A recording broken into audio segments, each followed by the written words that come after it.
The mismanagement of customer loyalty.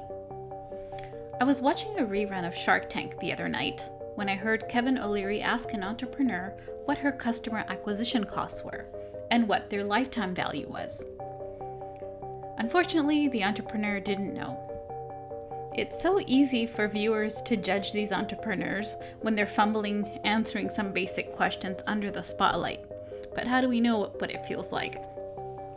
So I always resist the temptation and often actually feel bad for them. However, O'Leary's question reminded me about an article that appeared in the July 2002 issue of the Harvard Business Review titled "The Mismanagement of Customer Loyalty." So instead of discussing a book in this video, we will discuss a research paper that I'm sure you will find thought-provoking. However you slice it, without your customers, subscribers, viewers, clients, whatever you want to call them, you have no business. Yet, how do you know which customers are the most loyal and profitable? Are the best customers the most loyal ones? Do they really cost less to serve? And are they usually willing to pay more than your other customers? The authors Reiners and Kumar conducted an empirical analysis of customer loyalty using 4 companies' customer databases, including a high-tech corporate service provider, a large US mail-order company, a French retail food business, and a German direct brokerage house. Collectively, the data enabled them to compare the behavior, revenue, and profitability of more than 16,000 individual and corporate customers over a 4-year period. To understand the findings, you need to first know the term correlation coefficients. To determine how strong the relationship is between 2 variables, we calculate the correlation coefficient, which can range between -1 and 1. So a correlation coefficient of 1 means that 2 variables are perfectly correlated, and 0 means not related, while -1 means it's negatively correlated. The authors found an association that was weak to moderate for all 4 companies. The correlation coefficients were 0.45 for the grocery retailer, 0.30 for the corporate service provider, 0.29 for the direct brokerage firm, and 0.2 for the mail order company. Why did the data suggest that the relationship between loyalty and profitability was much weaker than previously thought? The authors proceeded to look deeper into the data after asking the following questions. 1. Does it cost less to serve loyal customers? 2. Are loyal customers less price sensitive? And 3. Are loyal customers effective at bringing in new business?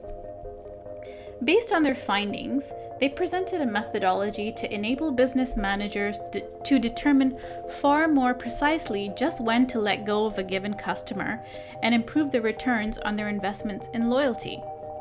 First, let's see what the answers they came up with for each of these questions. So question 1, does it cost less to serve loyal customers? So one school of thought is that loyal customers are worth their keep because the upfront costs of acquiring them are amortized over a large number of transactions over their lifetime. The analysis conducted by the authors did not support this argument. One problem is that the cost of maintaining your relationship with an individual customer can vary based on the month or the customer itself. Additionally, long-standing customers were not consistently cheaper to manage than short-term customers. And to the contrary, actually, the high-tech corporate service provider, the loyal customers were actually more expensive to serve. So the less than desirable profitability of long-standing customers in the B2B industries, the ones that do business in high volumes, they just know how valuable they are to the company, and they take advantage of that to get the premium service, the price discounts, or other perks. They are pros at milking the system. Customers seem to expect something in return for their loyalty. Perhaps even for subscribers of a YouTube channel or an Instagram account, the viewers do seem to expect something for their clicks and their likes. And there might be industries where the originating customers are the cheapest to serve, but that seems like it might be more of the exception than the rule. Question 2. Are loyal customers less price sensitive? Okay, maybe loyal customers might not be cheaper to serve, but they do generate revenue. Perhaps the cost of switching to another supplier is too high, so they remain with their current service provider. But once again, the evidence from the data set of these 16,000 customers reveal that long-term customers consistently paid lower prices than the newer customers did. Between 5 and 7% lower, actually, depending on the product category. It appears that loyal customers are more price sensitive than an infrequent customer. Some possible explanations for this phenomenon are that loyal customers are more discriminating in their ability to assess the quality of a product or service. Some customers might even dislike it when companies try to profit from their loyalty. They believe that because they're loyal, they deserve lower prices. That might not be right, but even I have certainly felt this way myself. Question 3. Are loyal customers effective at bringing in new business? Companies often believe that their more frequent or loyal customers are the strongest advocates for their company or brand.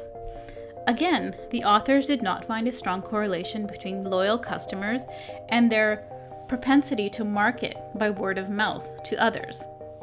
However, a sub-analysis of attitudinal and actual loyalty separately viewed showed that customers who scored high on attitudinal and behavioral loyalty measures were more likely to be active word-of-mouth marketers and more likely to be passive word-of-mouth marketers than those who are simply the frequent customers. So a customer may simply be a patron for your product or service out of inertia and convenience, and not necessarily because they love what you're offering.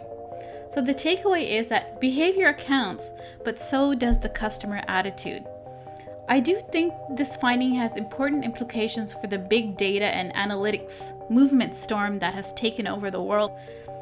We need to focus on why our customers do what they do along with what they do. Attitudes do matter. This begs the question, how do we know which customers to court and at what level of service should we be providing? So let's see what the authors had to say about which customers we should ignore and which customers' relationships we should cultivate.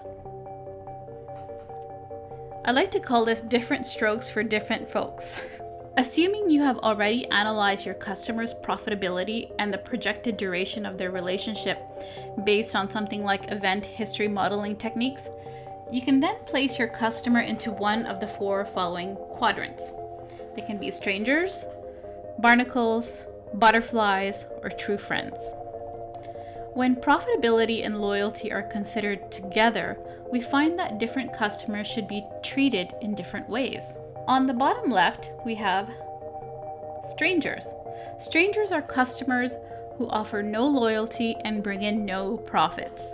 There is little fit between what you are offering as a company and what the consumer's needs are. Identify them early and do not invest anything. But some customers are butterflies. They are profitable but disloyal. These customers know their value as a customer and they enjoy hunting for the best deals, but they avoid building a stable relationship with any single provider. The authors recommend that instead of continuing to invest in them, milk them as long as they're active.